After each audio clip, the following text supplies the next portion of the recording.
Sa ilalim ng matinding init ng tanghali, gusto lang umuwi ni Dina dala ang mga pinamili sa kanyang puting Vespa. Ngunit, ang checkpoint ng pulisya sa Diversion Road ay naging isang bangungot, pangingikil, karahasan, at kahihiyan sa harap ng publiko. Hanggang sa dumating ang kanyang asawa, isang general ng Sandatahang Lakas ng Pilipinas, at binaligtad ang sitwasyon sa sarili niyang paraan. Sa ilalim ng nakapapasong sikat ng araw, dahan-dahang piniga ni Dina ang silinyador ng kanyang automatic na puting Vespa. Mula sa upuan hanggang sa hook sa harapan, ang mga supot na puno ng gulay, karne, at mga rekado ay umuugoy sa bawat pagdaan ng gulong sa hindi pantay na kalsada. Butil-butil na pawis ang lumabas sa kanyang sentido at liig, dumidikit sa balat dahil sa init at alinsangan ng panahon. Gayunpaman, nakuha pa ring umiti ni Dina ng bahagya. Para sa kanya, ang ganitong pagod at init ay karaniwan na. Ang mahalaga, nakuha na niya ang lahat ng sangkap para sa hapunan at maayos na nakalagay sa mga plastik. Paminsan-minsan ay inaayos ni Dina ang kanyang pagkakaupo para maging mas komportable, sinisigurong hindi sasayad sa aspalto ang mga pinamili. Mahigpit ngunit kalmado ang hawak ng kanyang mga kamay sa manibela. Ang kanyang mga mata ay nagpapalipat-lipat sa kalsada sa harapan at sa side mirror. Ang mga sasakyan ay dumadaan, ang mga jeepney ay humihinto kung saan-saan, at ilang ibang motorista ay sumisingit ng walang signal light. Pinanatili ni Dina ang ligtas na distansya, hindi nagmamadali, pinapanatiling matatag ang takbo ng kanyang Vespa. Ang banayad na tunog ng makina at ang mainit na hangin na humahampas sa kanyang mukha ay naging pamilyar na sa kanya. Sa tuwing umuuwi siya galing palengke, walang anumang kakaiba sa daang iyon. Abala ang isip ni Dina sa pagpaplano ng lulutuin para kay Arthur ngayong gabi.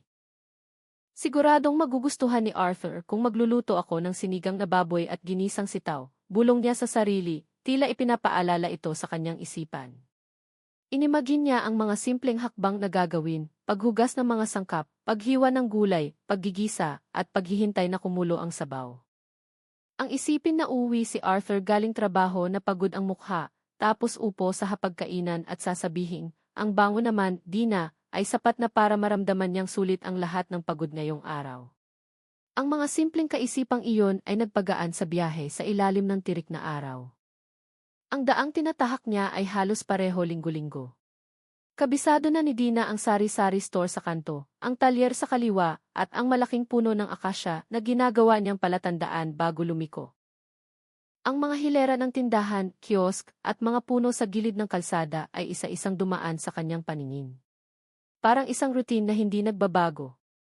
Walang masamang kutob, walang hinala. Akala ni Dina, ang araw na ito ay tulad lang ng ibang mga tanghali. Isang batang may bahay na kakatapos lang mamalengke para sa pamilya, sakay ng puting Vespa na may magaan na puso at gustong makauwi ng ligtas para makapaghanda ng hapunan. Ngunit ilang daang metro sa unahan, nagsimulang mapansin ni Dina na may kakaiba sa daang kanyang dadaanan. Sa gitna ng kalsada, ilang pulis ang nakatayo habang itinataas ang kamay para parahin ang mga sasakyan isa-isa. Isang patrol car ang nakaparada ng tabingi sa gilid, hindi maayos, tila minadali ang paglagay. Sa paligid nito, ang mga orange na cone ay inilagay ng bara-bara. Hindi ito mukhang organisado at disiplinado tulad ng mga opisyal na checkpoint na nakikita niya sa balita o sa mga pangunahing lansangan. Otomatikong binawasan ni Dina ang gas, pinagmamasdan ang sitwasyon habang nakakunot ang noo. Sa loob-loob niya, checkpoint na naman? Dapat ayos naman ang mga papel ko. Habang papalapit, lalong naging hindi komportable ang pakiramdam niya sa nakikita. Ilang pulis ang nakasandal ng paberde sa patrol car. Ang iba ay nagkukwentuhan at tumatawa, sa halip na abala sa pagsuri ng mga lisensya o pagmamando ng trapiko. May naninigarilyo sa gilid ng kalsada, may naglalaro ng cellphone. Ang aura ay hindi tugma sa salitang ki-opisyal na checkpoint. Nakaramdam ng kaunting kaba si Dina, pero sinubukan niyang pakalmahin ang sarili. Hayaan mo na, kung kumpleto ang dokumento, wala namang dapat maging problema. Sinubukan niyang mag-isip ng lohikal. Binagalan niya ang takbo ng Vespa, sumusunod sa agos ng mga sasakyang isa-isang pinapaparada sa gilid. Isang pulis na nakatayo sa unahan ang biglang kumaway sa kanya, gamit ang isang bastos na kumpas ng kamay, pinapapunta siya sa kanan. Ang kanyang kamay ay hindi nagbibigay ng malinaw na senyas, basta na lang itinuro at kinumpas ang kamay na parang pinagmamadali si Dina. Sumunod si Dina, bahagyang iniharap ang manibela at itinabi ang motor sa gilid ng kalsada. Ang gulong sa unahan ay huminto hindi kalayuan sa isang marumi at kupas na orange cone. Huminga ng malalim si Dina, sinusubukang maging magalang kahit na nagsisimula ng sumama ang kutob niya. Nang tuluyang huminto ang motor, ibinaba niya ang stand at lumingon sa pinakamalapit na pulis. Magandang tanghali po, sir, bati niya sa mahina ngunit malinaw na boses. Ang pulis na pumara sa kanya ay tumingin lang ng saglit, tapos ay sumenya sa isa pang kasamahan. Yumuko si Dina ng bahagya, inaayos ang strap ng maliit na bag na nakasukbit sa kanyang katawan, handa sakaling hingin ang mga dokumento. Hindi niya namalayan na ilang hakbang sa likod ng hanay ng mga pulis, isang lalaking malaki ang katawan at maskulado ang nakatayo, habang nakahalukip-kip. Siya si Tonyo. Ang kanyang tingin ay hindi pala kaibigan at hindi rin neutral. Pinagmamasdan niya si Dina mula ulo hanggang paa na parang tinatantya ang isang target. Ang tingin na iyon ay hindi umalis sa puting Vespa, sa mga supot ng pinamili at sa inosenteng mukha ni Dina. Nang hindi namamalayan ni Dina, mula sa sandaling iyon, ang sitwasyon ay nagbago mula sa isang simpleng checkpoint patungo sa isang bagay na mas mapanganib. Mula sa kumpol ng mga pulis sa likuran, nagsimulang humakbang palapit ang malaking lalaki. Ang kanyang uniforme ay mukhang mas plansado kaysa sa iba, ngunit ang ekspresyon ng kanyang mukha ay malayo sa pagiging mabait. Ang kanyang panga ay nakakuyom, ang mga kilay ay salubong, at ang kanyang mga hakbang ay mabibigat na parang bawat yapak ay gustong iparating na siya ang pinakamakapangyarihan sa lugar na iyon. Naramdaman ni Dina ang pagbabago ng hangin mula sa paraan ng pagbibigay daan ng ibang mga pulis. Umatras sila ng bahagya, tila sanay na hayaan ang lalaking ito na kunin ang kontrol sa bawat sitwasyon. Napalunok si Dina, naninikip ang dibdib. Kahit wala pang salitang binibitawan, huminto ang lalaki mismo sa harap ni Dina, nakahalukip-kip habang nakatingin sa kanya mula sa itaas. Hindi masyadong malapit ang distansya, pero sapat na para maramdaman ni Dina ang pressure. Ang hangin na kanina ay mainit lang, ngayon ay tila bumigat. Lisensya at rehistro, miss, sabi niya sa patag na boses, walang paligoy-ligoy. Ngunit ang tono ng kanyang boses ay malinaw na nag-uutos. Hindi pakiusap kundi utos na dapat sundin. Bahagyang napatiimbagang si Dina, mabilis na tumango at yumuko. Opo, sandali lang po, sagot niya ng mahina. Sa pagmamadali, inabot niya ang zipper ng maliit na bag sa kanyang dibdib at nagsimulang maghalungkat sa loob. Bahagyang nanginginig ang kanyang mga daliri, hindi dahil sa siya ay may kasalanan, kundi dahil ang titig ng lalaki ay nagpaparamdam sa kanya ng pagkailang. Matapos ang ilang segundong tila napakatagal, nahanap ni Dina ang kanyang lisensya at rehistro, maingat niya itong inilabas, sinisigurong hindi mahuhulog. Eto po, kumpleto po lahat, sabi niya sabay abot. Kinuha ito ni Tonyo nang hindi lumilingon o nagpapasalamat. Mabilis at bastos ang kanyang galaw, parang kumukuha lang ng kapirasong papel na walang halaga. Dahan-dahang ibinaba ni Dina ang kanyang kamay, sinusubukang ayusin ang paghinga. Pinagmasdan niya ang mukha ni Tonyo mula sa gilid, nakita ang mga mata ng lalaki na mabilis na binabasa ang nakasulat sa mga papel. Sa isang iglap, umasa pa rin si Dina na magiging normal ang lahat. Susuriin lang siya sandali at papayagan ng umalis. Ngunit gumuho ang pag-asang iyon nang biglang tumigil si Tonyo sa isang maliit na linya sa rehistro ng sasakyan. Nanliit ang kanyang mga mata, lalong kumuyom ang panga. Inilapit niya ang papel sa kanyang mukha para makasiguro. Paso na ang rehistro mo ng ilang araw tanong niya. Pero ang tono ay hindi nagtatanong kundi nag-aakusa. Nagulat si Dina at dahan-dahang tumango. Opo, sir. Ilang araw pa lang pong paso, plano ko pong pumunta sa DT ngayong linggo para mag-renew, tapat niyang sagot. Ang boses niya ay nag-aalinlangan hindi dahil nagsisinungaling siya, kundi dahil naramdaman niya sa tono ni Tonyo na ang maliit na bagay na ito ay gagawing malaking problema. Sa paligid nila, tila tumigil ang hangin, naghihintay kung ano ang gagawin ng malaking lalaki kay Dina. Isang mapang-uyam na ngiti ang lumitaw sa sulok ng labi ni Tonyo. Nang marinig ang pag-amin tungkol sa pasong rehistro, hindi siya mukhang nagulat. Sa halip, parang nahanap na niya ang butas na kanina pa niya hinahanap. Dahan-dahan siyang humakbang palapit, ang distansya nila ni Dina ay ilang hakbang na lang.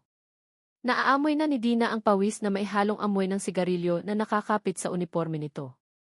Nang hindi inaalis ang tingin sa mukha ni Dina, ibinaba ni Tonyo ang boses niya ng bahagya. Ngunit ang tono ay nananatiling matalim. Kung gusto mong ituloy ang biyahe, magbigay ka ng 10,000. Tapos na ang usapan dito, bulong niya, tila nag-aalok ng solusyon, kahit na malinaw na ito ay pangingikil. Nanlaki ang mga mata ni Dina. 10,000 piso po, ulit niya nang hindi namamalayan, sinusubukang tumayo ng tuwid kahit nang hihina ang kanyang mga tuhod. Pero ilang araw pa lang pong paso ang rehistro. Pwede naman po akong magbayad ng penalty sa D2 ayon sa regulasyon. Sinubukan niyang magpaliwanag sa boses na nagsisimula ng manginig, ngunit nananatiling magalang. Sa isip niya, ang halagang 10,000 ay hindi makatwiran. Hindi ito multa ayon sa batas, ito ay malinaw na pangungutong. Napalunok si Dina, sinusubukang maniwala na baka may hindi pagkakaunawaan lang, at baka maging maluwag si Tonyo kung makikiusap siya ng maayos. Ngunit suminghal ng malakas si Tonyo, bahagyang itinaas ang baba, at bumuntong hininga ng malakas na parang pagod na sa pakikipag-usap sa taong sa tingin niya ay tanga. Hindi mo ba naiintindihan ang sitwasyon, sabi niya sa mapanghamak na tono. Inayos niya ang tayo para ipakita ang kanyang tangkad, ipinagyayabang ang malaking katawan. Dito, ako ang batas. Kung hindi ka magbabayad, i-impound ko ang motor mo. Ikaw na bahalang maglakad ng papeles, dagdag niya ng walang pag-aalinlangan. Ang pangungusap na iyon ay hindi lang banta, kundi pagpapakita rin na nararamdaman niyang nasa itaas siya ng batas. Tila ba ang kalsadang iyon ay pag-aari niya, at ang bawat dumadaan ay dapat sumunod sa gusto niya. Sa di kalayuan, ang ilan sa kanyang mga tauhan na nanonood ay nagtatawanan ng mahina. May nagsisikuhan, may umiiling habang sanay na sa ganitong eksena.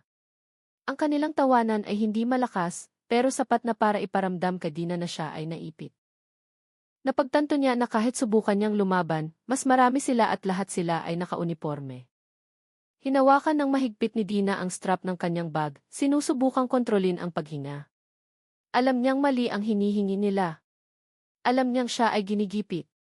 Ngunit kasabay nito, alam din niya na ang isang maling salita na makaka-offend sa kanila ay maaaring magpalala sa sitwasyon. Sa puntong ito, ang psikolohikal na pressure ay nagsimulang dumagan kay Dina. Mabagal pero nakasasakal. Huminga ng malalim si Dina, sinusubukang pigilan ang panginginig ng kanyang dibdib. Sa tanang buhay niya, hindi siya sanay makipagtalo sa mga taong nakauniporme. Pero sa pagkakataong ito, naramdaman niyang kung mananahimik siya, lalong lalala ang lahat. Pinilit niyang ilabas ang boses ng malinaw. Pasensya na po, pero hindi ako magbabayad ng 10,000. Sobra naman po iyon. Mas gugustuhin ko pang dumaan sa legal na proseso. Ang rehistrong paso ng ilang araw ay hindi mabigat na krimen, sabi niya, mabagal ngunit matatag. Mahigpit pa rin ang hawak ni Dina sa kanyang bag, pero sa pagkakataong ito, naglakas loob siyang tumingin ng diretsyo sa mga mata ni Tonyo. Sinusubukan niyang ipakita na hindi siya tanga na basta na lang magbabayad ng kahit anong halaga ng walang tanong-tanong. Matagal siyang tinitigan ni Tonyo na parang hindi makapaniwala sa narinig. Sa harap niya ay isang maliit na babae na may puting Vespa, maraming dala, pero naglakas loob na tumanggi sa utos niya. Kumuyom ang kanyang panga, nanliit ang mga mata.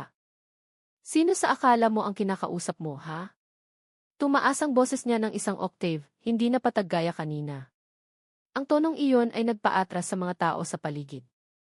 Ang mainit na hangin ay tila lalong uminit nang magsimulang lumabas ang galit ni Tonyo.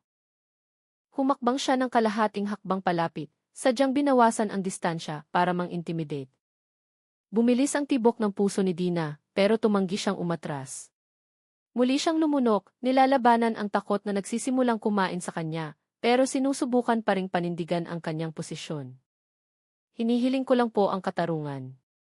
Hindi naman po ako gumawa ng krimen para pagbayarin ng ganoon kalaking halaga, sabi niya.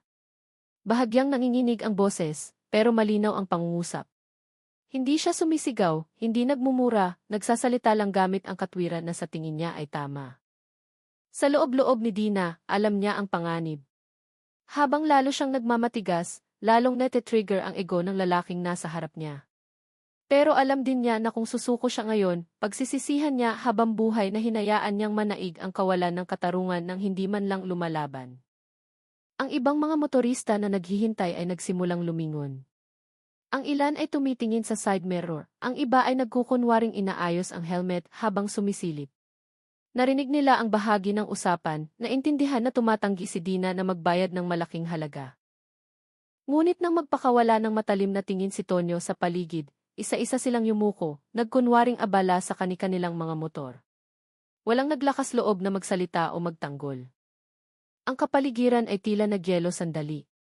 Tanging tunog ng makina at mabibigat na paghinga ang naririnig. Naramdaman ni Tonyo na ang kanyang otoridad ay hinahamon sa harap ng publiko ng isang babaeng sa tingin niya ay walang galang. Sa puntong ito, naputol ang pisi ng kanyang ego, at ang sitwasyon ay nagsimulang magbago patungo sa isang bagay na mas mapanganib. Si Tonyo, na naramdamang napahiya sa harap ng kanyang mga tauhan at mga tao sa paligid, ay biglang naubusan ng pasensya. Walang babala, inabot niya ang braso ni Dina at hinila ito ng malakas. Bumaba ka sa motor, sigaw niya ng malakas, nangingibabaw sa ingay ng kalsada. Si Dina, na nasa posisyong nakaupo at nakahawak sa manibela, ay hindi nakapaghanda sa biglaang paghila. Nawala ang kanyang balanse. Tumagilid ang Vespa at ang katawan ni Dina ay humampas sa gilid. Wala siyang oras para tumukod. Ang kanyang palad ang unang tumama sa aspalto bago sumunod ang gilid ng kanyang katawan. Aray, sigaw ni Dina. Naputol ang kanyang paghinga dahil sa gulat at sakit na dumating ng sabay. Ang mainit na aspalto ay kumayod sa balat ng kanyang palad at tuhod. Agad na naramdaman ang hapdi. Sinubukan ni Dina na huminga ng malalim, pilit na bumabangon kahit masakit. Pero bago pa siya makatayo, ang anino ng malaking katawan ni Tonyo ay muling tumakip sa kanyang paningin. Nakaangat lang ang tingin si Dina nang ang kamay ni Tonyo ay mabilis na humampas sa kanyang pisngi. Isang malakas na sampal ang dumapo ng walang awa, dahilan para mapalingon ang ulo ni Dina sa gilid. Matuto kang rumespeto kapag kinakausap ang pulis, sigaw ni Tonyo na puno ng galit. Ang boses niya ay umalinggaw sa gitna ng tunog ng mga sasakyang dumadaan. Otomatikong hinawakan ni Dina ang kanyang pisngi na biglang uminit at pumintig. Nangilid ang kanyang luha, hindi lang dahil sa sakit ng sampal, kundi dahil sa kahihiyan na humampas ng mas malakas. Katatapos lang siyang itulak at sampalin sa harap ng maraming tao, dahil lang sa lakas loob niyang tumanggi sa isang hindi makatwirang kahilingan. Nanikip ang kanyang lalamunan. Ang mga salitang gusto niyang sabihin ay bara sa lalamunan. Ang naririnig lang ay ang kanyang humahangos na paghinga at ang mabilis na tibok ng puso. Ang ilang mga residente at motorista sa gilid ng kalsada ay nagulat sa pangyayari. May mga nagtakip ng bibig, ang iba ay nanigas sa kanilang mga motor. Pero walang naglakas loob na lumapit. Pinili nilang manatili sa ligtas na distansya, nagbubulungan lang ng mahina. Kaawa-awa naman, paso lang naman ang rehistro, bulong ng isa, takot na marinig ng pulis. Tumango ang iba pero nanatiling nakayuko nang igala ni Tonyo ang kanyang tingin. Walang naglakas loob na magsalita ng malakas o makialam. Naiwan si Dina na harapin ang galit ni Tonyo ng mag-isa. Habang ang sakit, kahihiyan, at takot ay naghahalo sa gitna ng init ng kalsada, kahit na ang tuhod ay gasgas at ang palad ay mahapdi dahil sa aspalto, tumanggi si Dina na manatiling nakahiga. Umuungal siya ng mahina habang pilit na bumabangon, pinupuwersa ang mga binti na buhatin ang bigat. Ang kanyang dibdib ay mabilis na tumataas baba, mabigat ang paghinga dahil sa sakit, galit at takot. Ang pisngi niyang kasasampal lang ay pumipintig pa rin. Sa isang sandali, gusto na niyang sumuko, pero ang imahe ng kanyang sarili bilang isang babaeng hinayaang mapahiya sa gilid ng kalsada ay nagpadiri sa kanya. Sa huling lakas, tumayo siya ng tuwid kahit na ang katawan ay medyo gumedyoang. Si Tonyo, na nag-akalang mananatiling nakalugmok si Dina sa lupa, ay nagulat nang makita ang babae na muling tumayo sa harap niya. Ang tingin ni Dina sa pagkakataong ito ay iba na. Nandoon pa rin ang takot, pero sa likod nito ay may tapang na lumilitaw. Sir, wag naman po kayong sumobra, sigaw niya, sa pagkakataong ito ay hindi na itinatago ang lakas ng boses. Basag ang boses niya, pero malinaw. Muling lumingon ang mga tao sa paligid dahil sa gulat na makita si Dina na naglakas loob sumigaw ng ganoon pagkatapos itulak at sampalin. Alam ni Dina na baka masaktan siya lalo, pero sa puntong ito, masyado na siyang na-corner para manahimik. Nang hindi na nag-iisip ng matagal, Itinaas ni Dina ang dalawang kamay at itinulak ang dibdib ni Tonyo gamit ang buong lakas niya. Ang tulak na iyon ay walang binatbat sa laki ng katawan ni Tonyo, pero sapat na ito para mapaatras siya ng isang hakbang. Puno pa rin ng emosi si Dina, nakuha niyang hampasin ang balikat nito. Ang hampas na iyon ay maaaring hindi masyadong masakit sa pisikal, pero tinamaan nito ang ego ni Tonyo ng matindi. Sa unang pagkakataon sa checkpoint na ito, sa harap ng kanyang mga tauhan, ang target ay naglakas loob na lumaban ng hayagan. Naramdaman ni Dina na nanginginig ang kanyang kamay pagkatapos humampas, pero hindi siya nagsisi. Natahimik si Tonyo sandali dahil sa gulat, tapos ay sumabog ang galit ng mas matindi. Walang hiya ka, umuungal niyang sigaw. Ang boses ay umalinggaw sa buong pulutong.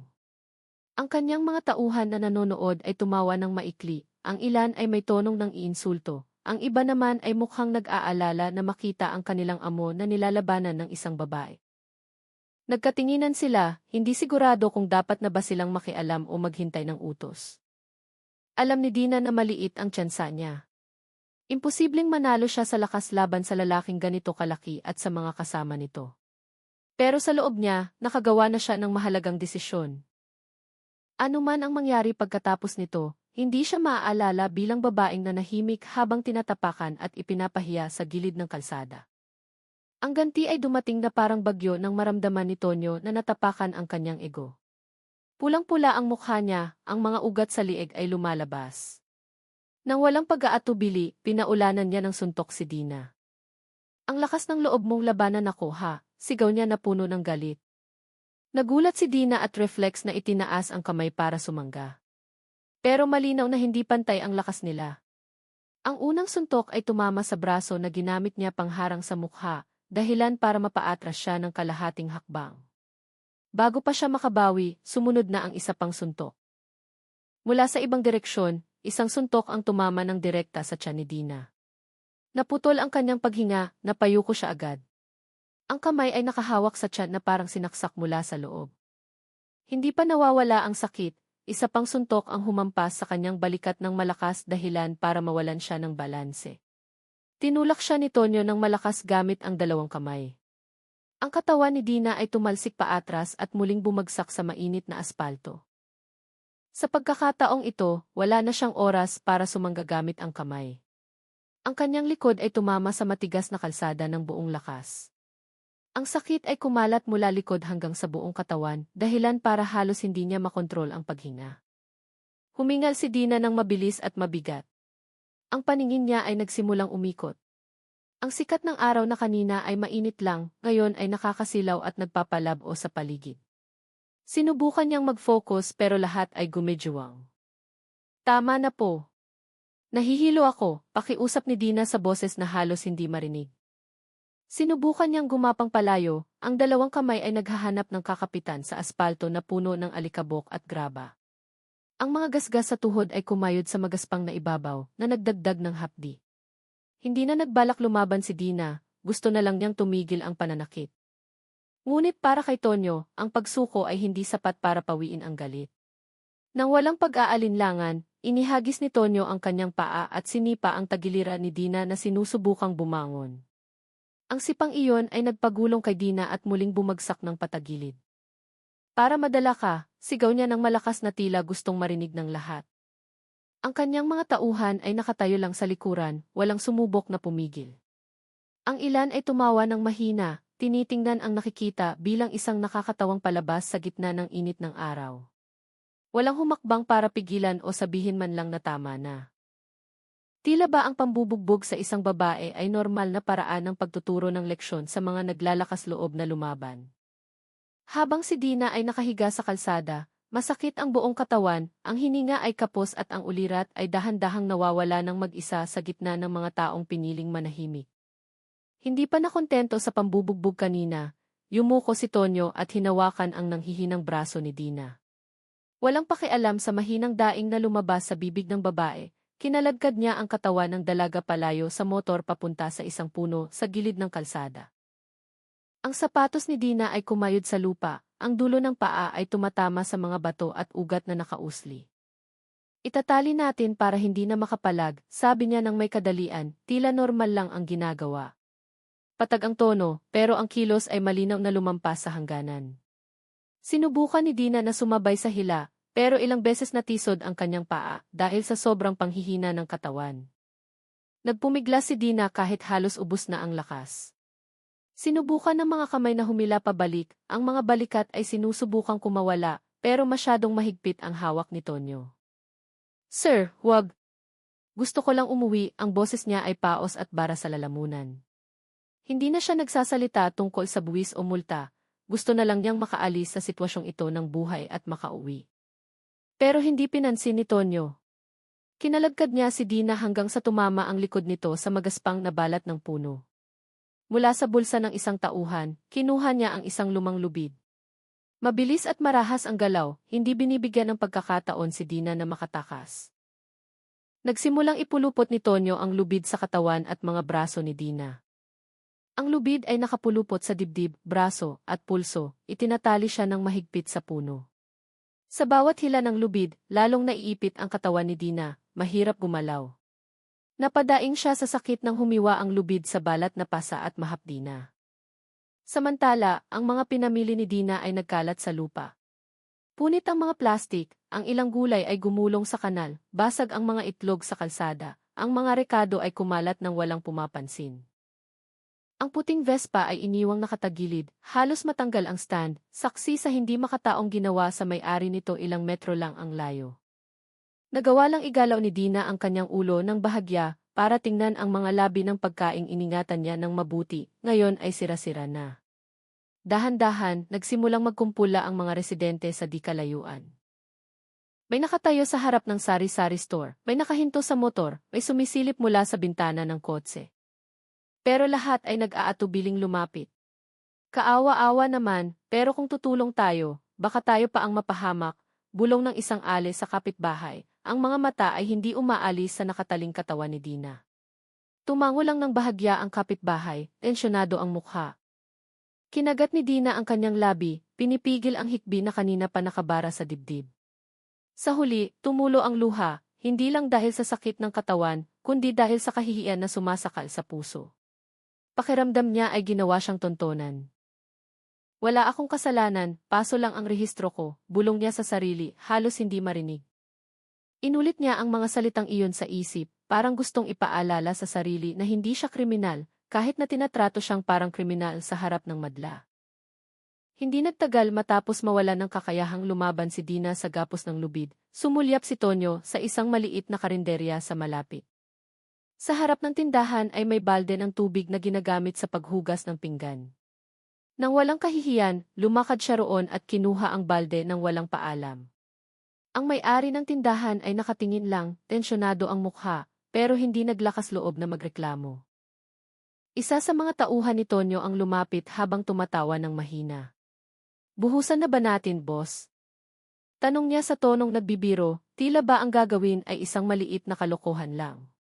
Sumulyap si Tonyo, nakangiti ng may kasiyahan ang sulok ng labi. Hindi siya sumagot ng mahaba, tumango lang ng bahagya, habang bitbit ang balde ng tubig palapit kay Dina na nakatali pa rin sa puno. Si Dina, na nakita ang papalapit na balde, ay napalunok na lang. Ang katawan niya ay pagod, ang ulo ay hilo, at ang paningin ay lumalabo paminsan-minsan. Alam niyang walang silbi ang magmakaawa, pero ang instinct ay nag-utos pa rin sa kanya na magsalita ng mahina. Huwag po, ang boses niya ay paos, halos wala ng tunog. Hindi pinansin ni Tonyo. Nang walang pag-aalinlangan, itinaas niya ang balde at ibinuhos ang tubig kay Dina ng malakas, mula ulo hanggang paa. Napasinghap si Dina, nanginig ang katawan dahil sa lamig at gulat. Nabulunan siya sandali nang pumasok ang tubig sa mukha at ilong, tapos ay tumulo sa liig at damit. Hindi tumigil doon. Pinuno ulit ni Tonyo ang balde at bumalik para buhusan siya ulit ng ilang beses hanggang sa basang-basa ang damit ni Dina at dumikit sa katawan, ipinapakita ang kanyang kahinaan sa sandaling iyon. Nanginig si Dina, hindi dahil sa lamig, kundi dahil sa pakiramdam na nyurakan hanggang sa kaibuturan ng puso. Tumutulo ang tubig mula sa baba, ang basang buhok ay nakadikit sa mukha, at ang damit ay nakadikit sa balat. Yumuko siya, sinusubukang itago ang mukha, pero ang gapos ay nililimitahan ang galaw niya. Ang kahihiyan, galit at kawalan ng laban ay naghalo-halo. Ipinikit niya ang mga mata sandali, umaasang ang lahat ng ito ay bangungot lang na matatapos din agad. Pero ang boses ni Tonyo ay humila sa kanya pabalik sa realidad. O ano ngayon? Gusto mo pa bang lumaban, pang-uyam niya ng may kasiyahan. Ang pangungusap na iyon ay nakakasugat, malinaw na hindi tanong, kundi pang-iinsulto. Hindi sumagot si Dina, nanginginig ang mga labi, nakakahinga lang ng maikli. Ang mga tauhan ni Tonyo ay tumawa ng malakas nang marinig ang pang-uyam na iyon. Tingnan mo, mukhang prisoner of war, sabi ng isa sabay turo kay Dina. Ang iba ay nakisali sa tawanan at pangungutya. Para sa kanila, ang katawan ng isang babaeng basang-basa at nakatali sa puno ay naging isang nakakatawang palabas sa gitna ng tirik na araw. Sa kabilang banda, ang mga residenteng nanonood ay piniling yumuko. Ang iba ay nagtakip ng bibig dahil sa shock, hindi makapaniwala sa nakikita na nangyayari mismo sa harap nila. Ang isa pang grupo ay tahimik, hawak ang cellphone, nag-aatubili kung kukunan ba ng video bilang ebidensya o magkukunwaring walang nakita para sa sariling kaligtasan. Ang kalsada na kanina ay mainit at maingay lang, ngayon ay naging entablado ng pagpapahirap kung saan ang isang tao ay ipinapahiya ng lubusan sa harap ng daan-daang mata, pero halos walang boses na naglakas loob na magtanggol. Sa kabilang bahagi ng lungsod, ang kapaligiran ay ibang-iba sa kaguluhan sa Diversion Road. Si Arthur ay nakaupo sa sala ng bahay ng isang kapitbahay, nakasandal sa upuan, nagpapahinga pagkatapos ng trabaho. Sa mesa ay may baso ng tsaa na lumalamig na. Simple lang ang usapan tungkol sa kung ano-ano lang. Mukha siyang kalmado, hindi alam na sa ibang lugar, ang kanyang asawa ay ipinapahiya. Biglang may malakas na katok sa pinto. Hindi karaniwang katok, kundi nagmamadali at may takot. Napalingon ang may-ari ng bahay dahil sa gulat, habang si Arthur ay napaupo ng tuwid ayon sa instinct, nararamdamang may mali. Bumukas ang pinto, isang hingal na binatilyo ang lumitaw, pawisan ang noo. Sir! General Arthur Poe. Si Ma'am Dina. Binubugbog po si Ma'am Dina ng mga pulis sa Diversion Road. Nakatali po sa puno, mukhang grabe po ang ginawa, sabi niya ng pautal-utal. Ang kwartong dati ay relax ay biglang tumahimik. Mabilis na tumayo si Arthur hanggang sa muntik nang tumumba ang upuan sa likod niya. Tensyonado ang mukha niya, ang mga mata ay nakatuon sa binatilyo. Anong sabi mo? Tanong niya ng maikli, mababa ang boses pero may halong nakakatakot na aura. Nagbago ang ekspresyon ng mukha, hindi na siya ang bisitang nakikipagkwentuhan lang, kundi naging isang commander na kakatanggap lang ng emergency report. Itinaas ni Arthur ang kamay bilang senya sa binatilyo na magsalita ng mas mabagal. Pakipaliwanag ng dahan-dahan, pakiusap niya, kahit na sinasabi ng mga mata niya na nagsisimula ng sumabog ang galit. Sinubukan ng binatilyo na ayusin ang paghinga, lumunok bago nagpatuloy. Nakita ko po ng sarili kong mga mata, sir, nanginginig ang boses niya. Dumaan po si Ma'am Dina sa Diversion Road, pinara ng pulis, tapos kinalagkad pababa ng motor. Pinalo, itinali sa puno, tapos binuhusan ng tubig sa harap ng maraming tao. Hindi po ako makalapit, pero sigurado po ako na asawa niyo yun. Bawat salitang lumalabas ay parang dagdag na bigat sa dibdib ni Arthur. Kumuyom ang panga niya, hindi namamalayang nakakuyom na ang kamao. Sa isang iglap, napuno ang isip niya ng imahe ni Dina na nakatayo sa gitna ng init ng araw, niyuyurakan na parang kriminal. Nang walang sinasayang na salita, kumilos agad si Arthur. Dinukot niya ang susi ng kotse sa bulsa ng mabilis at tiyak. Ang tingin niya ay wala na sa binatilyo, kundi nakatuon sa pinto, tila gustong paikliin ang distansya, papunta sa Diversion Road sa lalong madaling panahon. Ituro mo ang daan, maikli at madiin niyang sabi. Walang tono ng pakikipag-usap. Tumango ng mariin ang binatilyo at tumalikod para tumakbo palabas. Tumabi na lang ang may-ari ng bahay, hindi naglakas loob na magtanong. Sa loob ng ilang segundo, ang kapaligiran ng tahimik na sala ay naging simula ng isang pagsabog ng paghihiganti. Humakbang si Arthur ng malalaki at matatag, hindi bilang bisita, kundi bilang asawa at general nakakaalam lang na ang asawa ay nyurakan ng mga taong dapat sana ay tagapagpatupad ng batas. Pumrena ng malakas ang kotse ni Arthur sa gilid ng Diversion Road. Umingit ang gulong sa kalsada nang apakan niya ang preno ng sagad. Hindi pa man tuluyang namamatay ang makina, binuksan na niya ang pinto at bumaba ng nagmamadali. Sa harap niya ay nakita niya ang mga taong nagkukumpulan sa gilid ng kalsada. Mga motorsiklong nakabara at kapaligirang halatang hindi normal. Nilampasan niya ang dalawang motorsiklong nakaharang, mabilis na iginala ang tingin sa gitna ng umpukan. Doon, malapit sa malaking puno sa gilid ng daan, nakita niya ang isang figura na nagpasikip ng dibdib niya agad. Dina. Ang asawa niya ay nakatali sa puno, basang-basa ang damit, magaang mukha, at nanginginig ang katawan. Tila tumigil ang mundo ni Arthur sandali nang luminaw ang imaheng iyon sa kanyang isipan. Dina, tawag ni Arthur ng mahina, pero ang boses ay puno ng emosyon at galit na pinipigil. Sapat na ang boses na iyon para dahan-dahang lumingon si Dina. Ang mga mata niya ay puno ng luha, ang basang buhok ay nakadikit sa mukha, at ang labi ay bahagyang putok. Arthur, halos hindi lumabas ang boses niya. Isang maikling salita lang na mahina, pero sapat na para ipakita kung gaano kasama ang pinagdaanan niya. Mabilis na lumakad si Arthur palapit sa kanya, hindi pinapansin ang mga nagulat na tingin ng mga residente na nagsisimulang makakilala kung sino ang bagong dating. Mabibigat ang bawat hakbang niya, pero ang tingin ay hindi umaalis sa lubid na gumagapos sa katawan ng asawa. Nakita niya ang lubid na nakapulupot sa dibdib at braso ni Dina, dumidiin sa pasang balat. Nang malapit na si Arthur kay Dina, may boses na nanggaling sa gilid. Hoy! Area of Operation 2, bawal makialam dito ah. Sigaw ni Tonyo mula sa patrol car.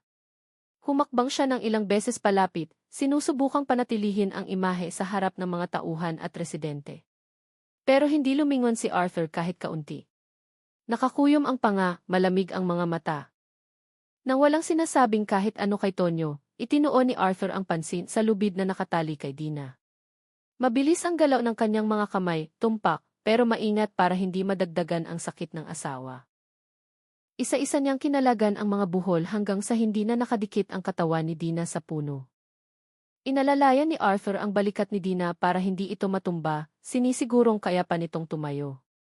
Matapos makalaya si Dina, inusog siya ni Arthur ng bahagya sa likuran, tila ginagamit ang sariling katawan bilang pananggalang ayon sa instinct. Pagkatapos ay dahan-dahan siyang lumingon at tumitig sa hanay ng mga pulis na nakatayo, hindi kalayuan. Ang boses niya ay mahina, pero malamig at malinaw nang magtanong siya. Sinong may gawa nito? Walang sigawan, walang pagsabog ng emosyon sa boses. Pero dahil doon, lalong bumigat ang tanong. Naramdaman ng mga nanonood na residente ang nakakatakot na aura. Tila biglang tumaas ang tensyon sa paligid. May mga nagpigil ng hininga, may mga nagkatinginan. Alam nila na mula nang dumating si Arthur at nakita ang kalagayan ni Dina ng sarili niyang mga mata, ang sitwasyon sa checkpoint na hawak ni Tonyo kanina ay nagbago na patungo sa isang bagay na maseryoso. Naglakad si Tonyo palapit habang nakataas ang dibdib, hindi pa talaga namamalayan kung sino ang lalaking nakatayo at humaharang kay Dina. Tinitigan niya si Arthur ng mapanghamon, sinusubukang panatilihin ang posisyon bilang leader. Ako ang humahawak ng checkpoint dito. Kung lumaban ang asawa mo sa otoridad, kailangan niyang harapin ang kahihinatnan. Internal na usapin namin to, sabi niya ng matapang. Mabigat ang mga salita, pero halatang sinusubukan niyang pagtakpan ang sitwasyong lumala na. Sa likuran niya, nanigas ang ilang tauhan. May nakayuko, may nagkukunwaring nagmamando ng trapiko, kahit na nakikinig sa bawat salita. Hindi sumagot si Arthur ng pasigaw agad. Tinitigan niya ang mga mata ni Tonyo, tahimik at matalim. Kahihinatnan ka mo, ulit niya ng mahina. Nakikita ko rito walang sinusunod na procedure, walang mission order, walang malinaw na hangganan. Puro pananakit at pagyurak sa dignidad lang ang meron, sabi niya. Hindi malakas ang boses, pero bawat salita ay parang bigat na dumadagan.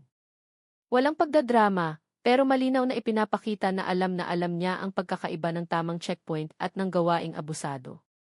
Nagsimulang magbulungan ang mga residente na pagtanto na ang lalaking bagong dating ay hindi ordinaryong tao. Ang paraan ng pagsasalita, ang kalmadong tindig pero desidido. Iba sa karaniwang tao na nagwawala para tulungan ang kamag-anak.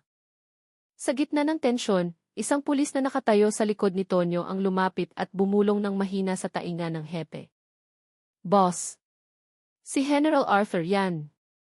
Ang maikling pangungusap na iyon ay nagpabago sa kulay ng mukha ni Tonyo. Ang pamumula ng mukha ay nawala, napalitan ng pamumutla na pilit niyang itinatago. Kilala niya ang pangalang ito at alam niya ang posisyon at impluwensya nito. Pero dahil sa ego at pride, hindi siya makaatras. Bumuntong hininga siya ng malakas, sinusubukang kontrolin ang boses. Wala akong pakialam kung sino ka man. Dito, ako ang may hawak ng kalsada, sabi niya, kahit na hindi na kasing bigat ang boses kumpara kanina. May kaunting panginginig na nagsisimulang lumabas, nagpapakita ng kawalan ng kasiguruhan na pilit niyang tinatakpan sa harap ng mga tauhan. Hindi na nag-aksaya ng oras si Arthur para makipagtalo sa ranggo. Humakbang siya ng isa papalapit, binawasan ang distansya, hanggang sa maramdaman ni Tonyo ang bigat ng sitwasyon. At dito, sinaktan mo lang naman ang asawa ko, sabi ni Arthur ng mahina pero malinaw. Ang tingin ay hindi umaalis. Ang pangungusap na iyon ay simple pero mabigat. Para kay Tonyo at sa mga tauhan, hindi iyon simpleng reklamo ng residenteng pakiramdam ay hindi naging patas ang trato. Ito ay direktang pahayag mula sa asawa at mataas na opisyal ng militar na nakita ang sariling asawa na binugbog, itinali at ipinahiya. Ang hangin sa paligid ay tila sumisikip. Pinigil ng mga residente ang hininga, naghihintay kung anong mangyayari kapag nagbanggaan ang ego ng dalawang makapangyarihang panig hanggang sa sumabog. Umabot sa sukdulan ang tensyon ng si Tonyo, na nararamdamang naiipit na, ay sinubukang gamitin ang huling alas para ipakita na may kapangyarihan pa siya.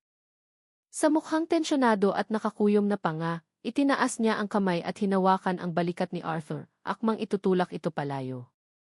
Kung hindi ka masaya, sa presinto tayo mag-usap, sabi niya sa mapanghamong tono. Ang kilos na iyon ay hindi lang simpleng paghawak, kundi pagtatangkang mag-pressure at kontrolin ang sitwasyon. Para kay Tonyo, ito ang huling paraan para maisalba ang mukha sa harap ng mga tauhan at residente. Pero para kay Arthur, ang paghawak na iyon ay pagtawid sa linya. Hindi lang siya humaharap sa isang abusadong pulis, kundi sa taong naglakas loob na hawakan at saktan ang asawa niya. Sa isang iglap, kumilos si Arthur. Ang kanang kamay niya ay agad na tumepis sa kamay ni Tonyo na nasa balikat. Habang ang kaliwang kamay ay pumilipit sa pulso ng lalaki gamit ang teknik na sanay na. Si Tonyo, na sanay manakit ng iba, sa pagkakataong ito ay siya naman ang nakatikim. Aray, sigaw niya. Ang malaking katawan niya ay napayuko dahil hindi kinaya ang sakit sa kasukasuan. Hindi sumigaw si Arthur, hindi nagbanta ng mahaba. Nakafocus sa galaw na epektibo at kontrolado. Umikot siya, ginamit ang bigat ng katawan ni Tonyo mismo para ibagsak ito sa lupa. Bumagsak ang higante ng malakas, alikabok ay umalimbukay. Nakita ito ng mga tauhan at agad na rumesponde, sumugod palapit nang makitang dehado ang amo. Dalawang pulis na pinakamalapit ang sinubukang umatake halos sabay. Ang isa ay hinila ang kwelyo ni Arthur mula sa likod, ang isa ay nag-ambang manuntok sa dibdib. Pero si Arthur, na sinanay bilang general at nakaranas na ng mas malalang sitwasyon, ay nabasa ang lahat ng galaw. Tinabig niya ang unang suntok gamit ang braso, umikot, at gumanti ng tulak sa dibdib ng umatake ng napakalakas dahilan para tumalsik ito paatras at bumagsak pa upo. Yung humila naman sa kwelyo niya mula sa likod, hinawakan ni Arthur ang pulso, pinilipit, at hinila paharap hanggang sa mawala ng balanse at sumubsob ang mukha sa aspalto. Ang isa pa na sumubok makisali ay nakahakbang lang ng kalahati bago gumalaw si Arthur at ibinagsak siya gamit ang malinis na teknike. Ang bawat galaw ni Arthur ay mabilis, tiyak at walang labis na kilos. Sa loob ng maikling panahon, si Tonyo at ilan sa kanyang mga tauhan ay nakalugmok na sa aspalto na kanina lang ay saksi sa pagdurusa ni Dina. Ang kaibahan lang, sa pagkakataong ito, hindi katawan ni Dina ang tinatapakan, kundi ang mga gumawa ng mali ang nakatikim ng tigas ng kalsada. Ang mga residenteng kanina ay tahimik ay nagsimulang mag-ingay. Walang naglakas loob na pumalakpak ng malakas, pero ang mga bulungan ay puno ng kasiyahan. Buti nga, ang tagal ng naghahari-harian, bulong ng isa sa umpukan. Ngayon lang may naglakas loob na gumanti, dagdag ng isa pa ng mahina. Si Dina, na nakatayo hindi kalayuan sa likod ni Arthur, ay napahawak sa dibdib. Mabigat pa rin ang paghinga at mahina ang katawan, pero sa unang pagkakataon mula nang magsimula ang insidente, nakaramdam siya ng kaunting gaan ng loob. Ang makitang hindi na nakatayo si Tonyo para mang-api, makitang hindi na tumatawa ang mga tauhan nito, ay nagparamdam sa kanya na ang kawalan ng katarungan na katatanggap lang niya ay hindi pinalampas. Kahit papaano ngayon, hindi siya lumalaban ng mag-isa. Nakatayo si Arthur sa harap niya, matatag, naging malinaw na pader sa pagitan niya at ng mga taong nanakit sa kanya. Ang ilan sa mga residenteng nanonood ay nagsimulang maglakas loob na ilabas ang kanilang mga telepono at kunan ng video ang huling bahagi ng pangyayari. Baka nanginginig pa ang kamay dahil sa pag-aalinlangan, pero ang imahe ni Tonyo na nakahiga, ang ibang pulis na takot, at si Arthur na nakatayo para protektahan ang asawa ay masyadong mahalaga para palampasin. Ipinakita ng video ng malinaw ang maga na mukha ni Dina, ang basang damit, at ang lubid na kakatanggal lang na nakatambak. May mga boses sa background, nagrereklamo tungkol sa illegal checkpoint at pangingikil na kakatapos lang nilang masaksihan. Hindi nagtagal matapos ang insidente, ang mga video na iyon ay ipinadala sa mga family group chat, village group, at kumalat sa social media. Sa loob ng ilang oras, ang mga maikling clip na iyon ay kumalat na kasama ang mga caption tungkol sa illegal checkpoint, ang hinihinging 1,000 pesos, at ang pananakit sa isang babae dahil lang sa pasong rehistro ng ilang araw. Nagsimulang mabuo ang pressure mula sa publiko. Puno ng galit ang mga komento. Marami ang humihiling na kasuhan ng maayos ang mga pulis sa video, ilabas ang mga pangalan at sibakin. Ang local media ay nagsimulang magbalita, sinundan ng mga pangunahing istasyon ng Z. Wala nang puwang para sa organisasyon ng pulisya na magkunwaring walang alam. Sa loob ng ilang araw, ipinatawag si Tonyo at ang kanyang mga tauhan sa Internal Affairs, VIF. Sinibak sa pwesto at inimbestigahan. Pero sa pagkakataong ito, hindi kontento ang publiko sa pagsibak lang o parusang administratibo. Ang panawagan para sa kasong kriminal ay lalong lumakas, lalo na nang malaman ang katayuan ni Dina at Arthur. At nang malaman ng lipunan na ang biktima ay asawa ng isang general, ang proseso ay umusad patungo sa investigasyon ng kasong kriminal. Ang katayuan nila ay nagbago mula sa pagiging saksi patungo sa pagiging suspect sa kasong pangingikil at pananakit. Sa korte, ang mga ebidensya mula sa video, mga saksi, at medical certificate tungkol sa mga sugat ni Dina ay isa-isang iniharap. Si Tonyo na dating nakatayo ng mayabang sa gitna ng kalsada, ngayon ay nakaupo sa akusado, suot ang damit ng bilanggo, wala nang tawa ng mga tauhan o kapangyarihan ng uniforme para protektahan siya. Hinatulan ng korte ng pagkakulong dahil sa pangingikil, pananakit at pang-aabuso sa tungkulin. Ang ilan sa kanyang mga tauhan ay nakatanggap din ng parusa ayon sa bigat ng partisipasyon. Sa labas ng korte, ang kinatawa ng pambansang pulisya, Ziki, ay nagdaos ng press conference para humingi ng paumanhin sa publiko at kay Dina ng opisyal. Tiniyak nila na ang ginawa ni Tonyo ay hindi sumasalamin sa organisasyon at nangakong pagbubutihin ang pagbabantay at proseso ng mga checkpoint. Para sa ilan, huli na ang pahayag na iyon. Pero kahit papaano, may pag-amin na ang nangyari kay Dina ay isang seryosong paglabag, hindi lang simpleng hindi pagkakaunawaan sa kalsada. Habang abala ang mundo sa labas sa kaso, sa bahay, dahan-dahang nagpapagaling si Dina sa pisikal at mental. Ang mga pasa sa katawan at mukha ay nagsimula ng mawala. Pero ang alaala ng pagtulak, pagpalo, pagtali at pagbuhos ng tubig ay madalas pa ring bumabagabag sa kanya sa gabi. Nanatili si Arthur sa tabi niya, sinisigurong umiinom siya ng gamot, kumakain sa oras, at hindi hinahayaang harapin ang trauma ng mag-isa. Isang gabi sa tahimik na sala, nakaupo si Dina sa tabi ni Arthur, mahigpit na hawak ang kamay ng asawa. Akala ko mamamatay na ako sa gilid ng kalsada nung araw na iyon, mahina niyang sabi, nakatulala sa kawalan. Hinawakan ni Arthur ng mas mahigpit ang kamay niya, lumingon at sumagot sa matatag na boses. Hanggat nabubuhay ako, hinding-hindi ko hahayaang mangyari ulit yun. Ang mga salitang iyon ay hindi pangakong napapako, kundi sumpa ng isang asawa at sundalo. Ang mga sugat sa kanilang puso ay maaaring hindi tuluyang mawala, ngunit ang tapang ni Dina na tumanggi sa pangingikil, at ang tapang ni Arthur na tumindig para sa tama, ay nagpabago sa karanasang iyon bilang simbolo ng paglaban sa kawalan ng katarungan na nasaksihan ng marami.